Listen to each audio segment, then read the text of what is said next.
Friends, welcome to my YouTube channel. मैं book से read करता हूँ question. In which of the following situations does the list of numbers involve make an arithmetic progression and why. आपको नीचे कुछ situations दे रखी हैं और ये बताना है कि इनमें से कौन सी सिचुएशन एपी बन रही है और क्यों बन रही है। तो फर्स्ट पॉइंट है the taxi fare after each kilometre when the fair is ₹15 for the first kilometre and ₹8 for each additional kilometre.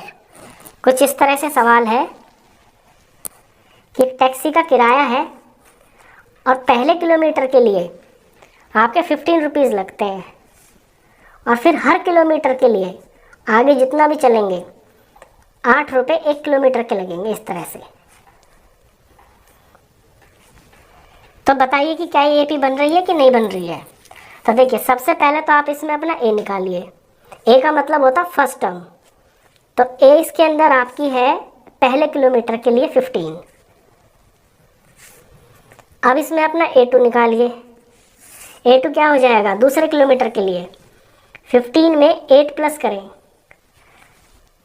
तो 15 में 8 प्लस किया तो ये आ गया आपका 23। तो 15 + 8 = 23। फिर इसमें ए थर्ड निकालिए, A3। इसमें आपका ये तीसरा किलोमीटर भी जुड़ जाएगा।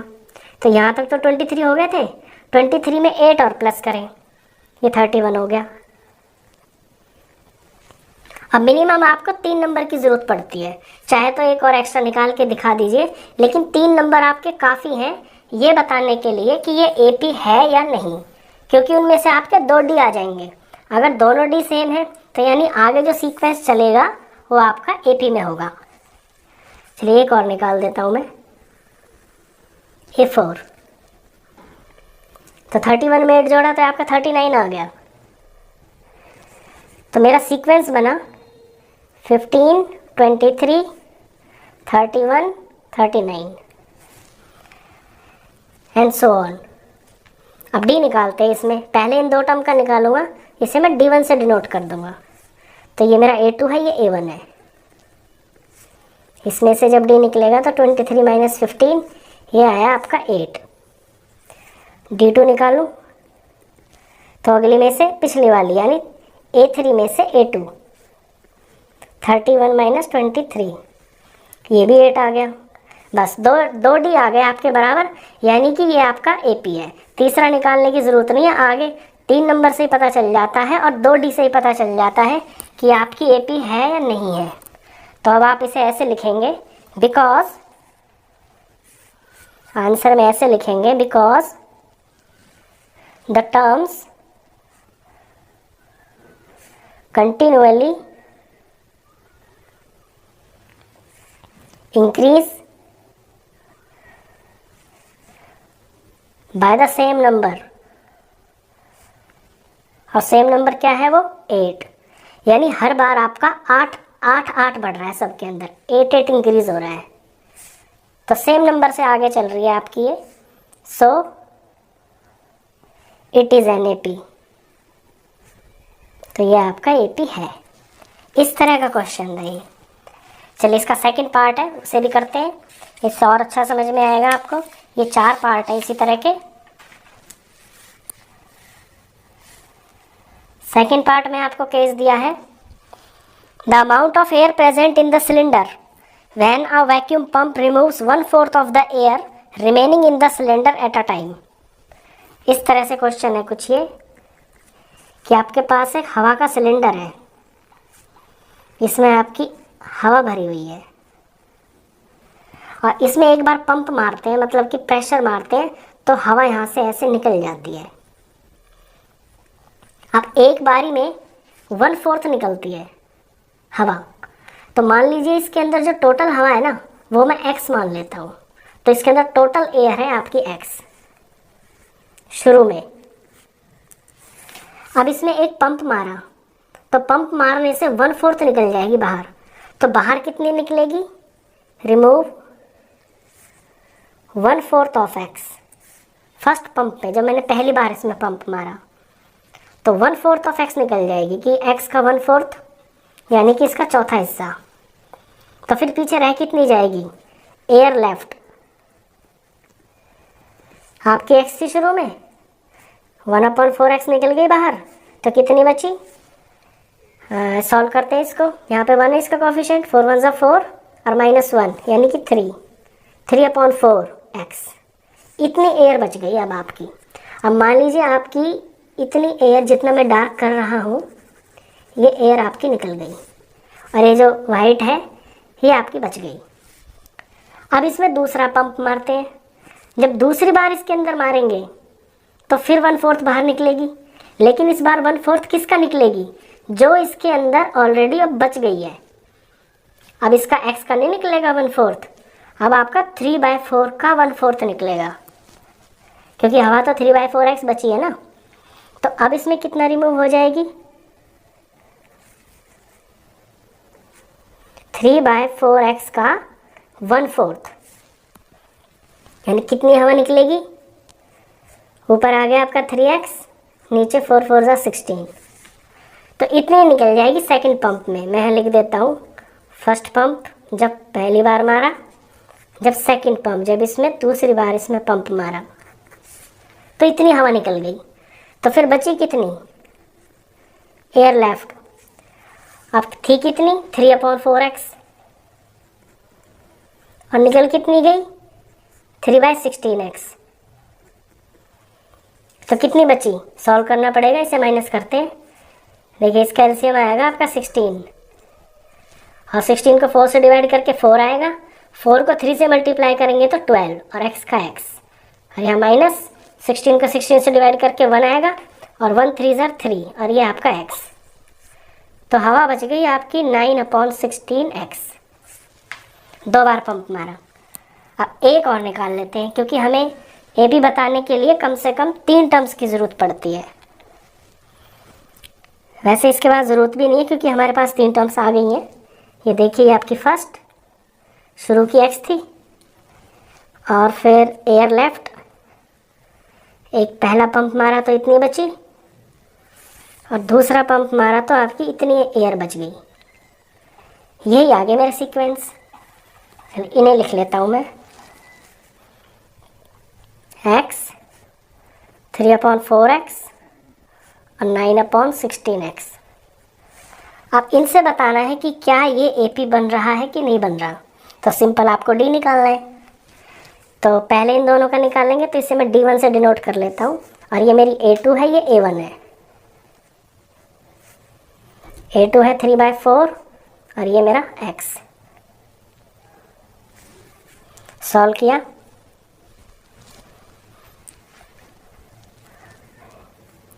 थ्री बाय फोर एक्स है x।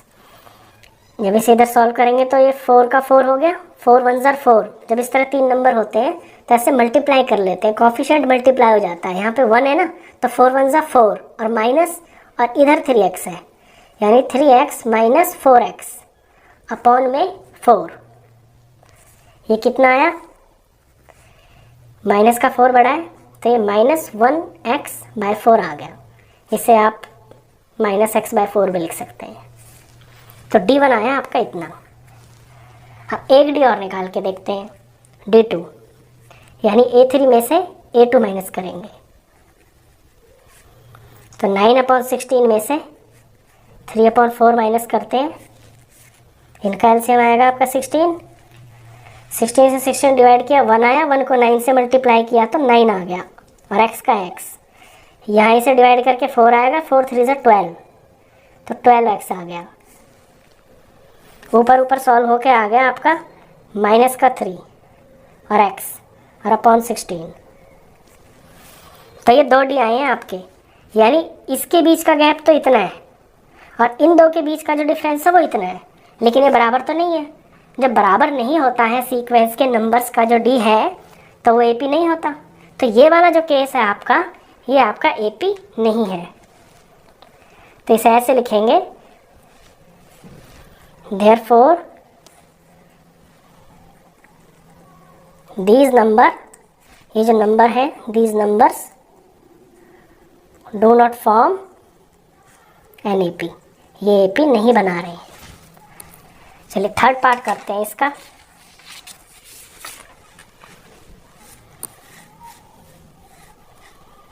थर्ड में भी इसी तरह की लैंग्वेज है। The cost of digging a well after every metre of digging when it cost ₹150 for the first metre and rises by ₹50 for each subsequent metre. देखिए कुआं खोदा जा रहा है, मान लीजिए आपका ग्राउंड लेवल है, यहाँ पे कुआं खोदा जा रहा है और कुछ इस तरह है रेट कि पहला जो मीटर खोदा जाएगा ना वो आपका ₹150 लगेंगे उसके। ये ग्राउंड लेवल है,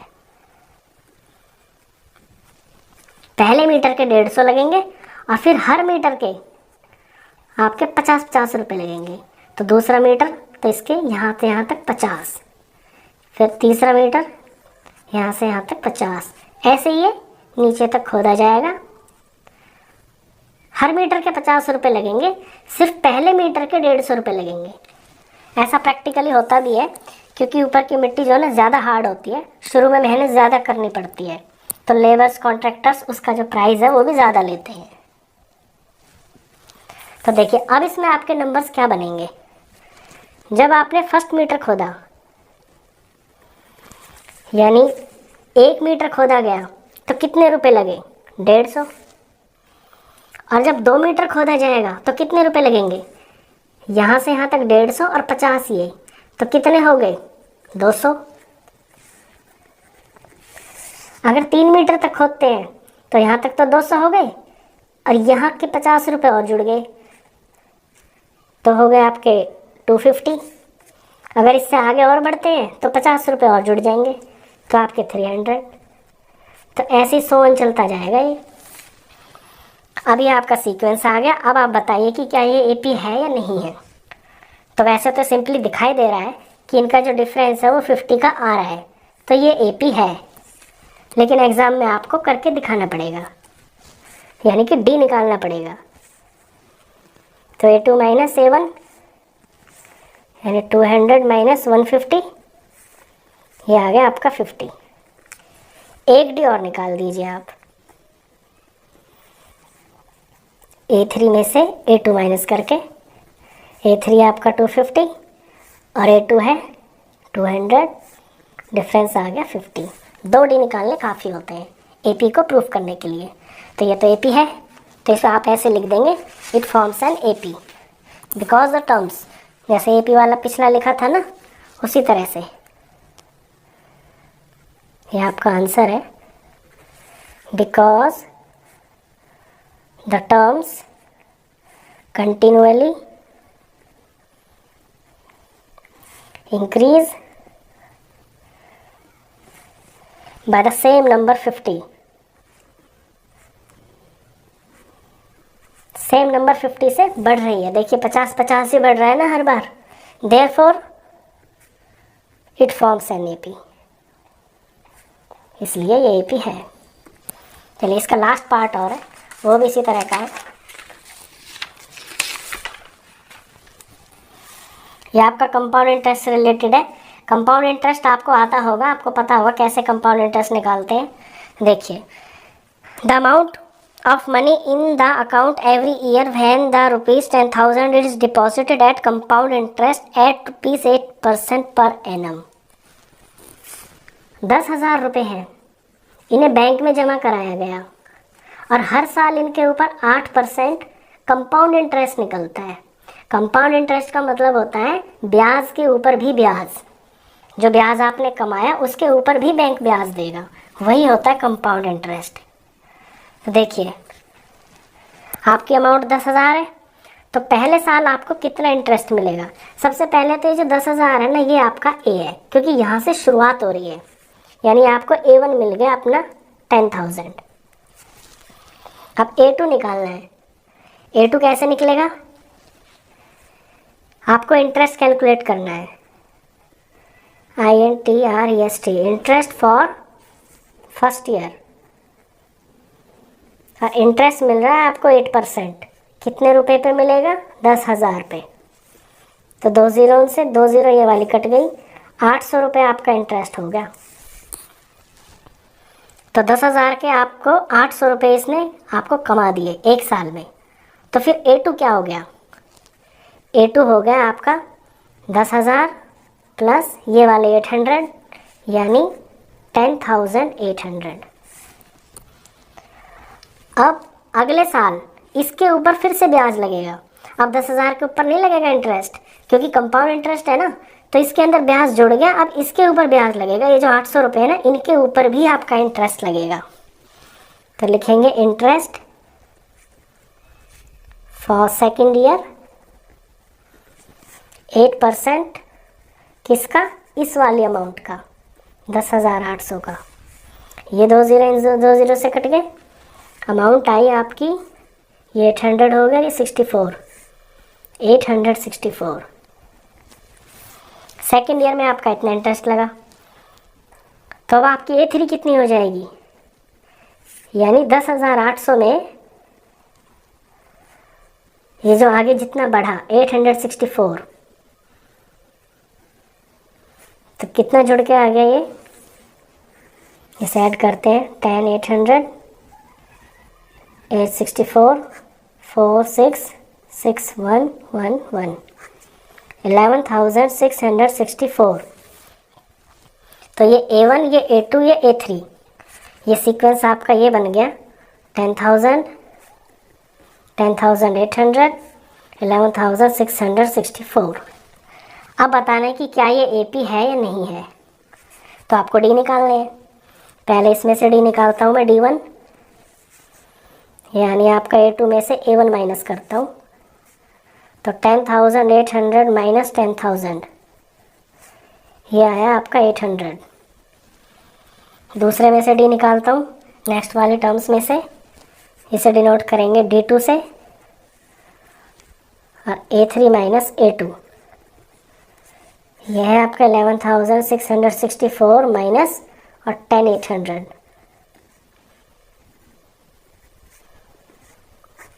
इसे जब माइनस करेंगे तो ये आ रहा है आपका,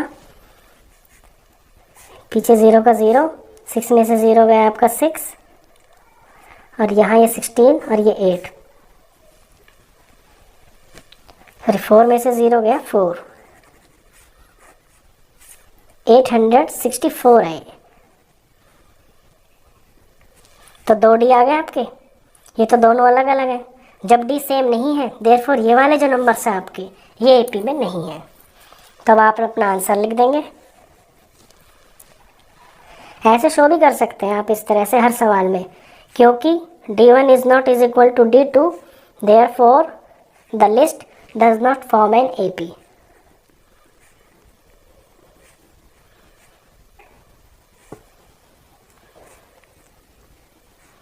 फॉर्म एन AP। तो ये 4 क्वेश्चन थे आपके फर्स्ट पार्ट के।